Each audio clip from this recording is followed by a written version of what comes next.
Okay, so I'm going to be working on the fuel tank again with the fading spots. The engine has some very interesting chipping effects that are stand out like a sore thumb on the fuel tank, on the side of the fuel tank. I'm going to go ahead and basically freehand these in. And so I'm going to start in the corner here. And I'm just going to start roughly painting these in. I'm mixing up a little bit of charcoal gray and charcoal gray and white to do this.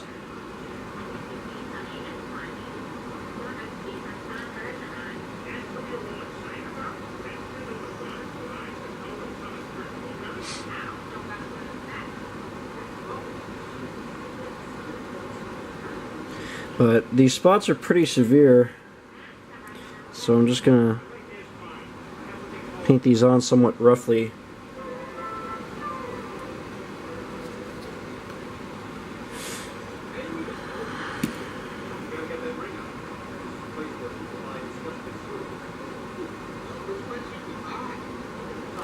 And I'm just going to keep working down the side of the tank here.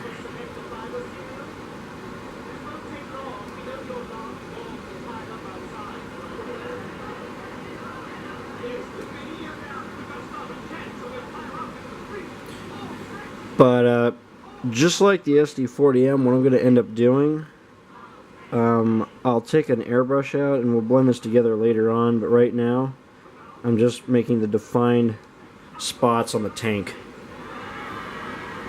I'm going to do this on both sides as well.